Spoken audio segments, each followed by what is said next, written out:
তোমার অবহেলা সহ্য করতে না পেরে আমি যখন দূরত্ব বাড়ালাম, ভেবেছিলাম তুমি আমাকে পিছন থেকে ডেকে নেবে, কিন্তু আমার জানা ছিল না যে এমন কপাল সবার হয় না।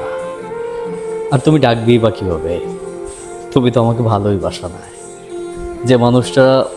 যে মানুষটাকে ভালোবাসে সেই মানুষটাই তার রাগ ভাঙানো, তার অভিমান, তার মনের কথা, তার মনের কষ্টগুলো বুঝতে পারবে। আর যে ব্যক্তিটা কাউকে ভালোই বাসে না, মনে করেন যে আপনি কাউকে ভালোবাসলেন না, সেই ব্যক্তিটা যদি রাগ করে কষ্ট পায়, আপনার তাতে কিচ্ছু আসে যায় না। আর আপনি যখন কাউকে মন প্রাণ সব কিছু সঁপে দিয়ে আপনি যাকে ভালোবাসবেন, সেই ব্যক্তিটা যখন কষ্ট পাবে, সেই ব্যক্তিটা যখন রাগ মানে ভিতরে একটু রাগ জমবে, তখন কিন্তু আপনি সেই রাগটা ভাঙাতে যাবেন। আর আপনি যদি ভালোই না বাসেন, কোনোদিনও না, আপনি যাবেন না। তবে ঠিক তেমনই আমিও ভেবেছিলাম যে আমি অবহেলার শিকার হচ্ছি, কিন্তু আমাকে হয়তো আমি যদি একটু রাগ করি তাহলে হয়তো ওর ভুলটাও বুঝতে পারবে। কিন্তু দিন শেষে এমনই হয়েছে, সে আমাকে পিছন থেকে কখনোই ডাকে না, কখনোই আমাকে বোঝার চেষ্টা করে না। আমি যে মানুষটা কেমন সেটা কখনোই বুঝতে উপলব্ধি করে না। সত্যি মানুষকে ভালোবাসা যতটা সহজ, কিন্তু মানুষ চেনা বড় কঠিন।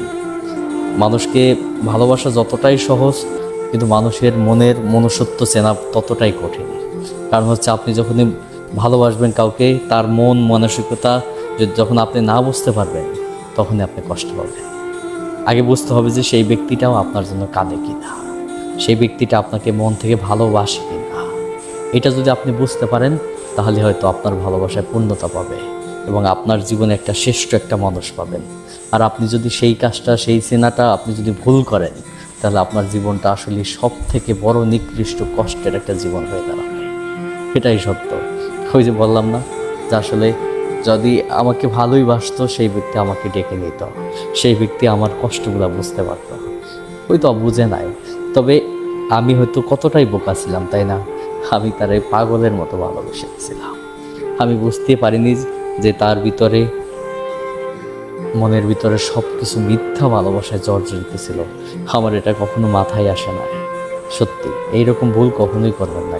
যদি কাউকে ভালোবেসে থাকেন, তাহলে তার আগে মন বোঝার চেষ্টা করেন, সে ব্যক্তিটা কী চায়, সে ব্যক্তিটা আপনার বিপদে সবসময় পাশে থাকার ক্ষমতা রাখে কিনা, সেই ব্যক্তিটা আপনাকে বুঝতে পারে কিনা। আপনি যদি সেটা না বুঝতে পারেন, জীবনের সব থেকে বড় ভুল আপনি করবেন। জীবনটা আসলেই সুন্দর, কিন্তু সেই সুন্দর জীবনটা ধরে রাখতে হলে এমন একটা মানুষ বাছাই করে নেন, যে মানুষটা আপনার পাশে থাকবে, সারা জীবন আপনার শক্ত করে হাতটা ধরে রাখবে, তাহলে আপনার জীবন সুখী।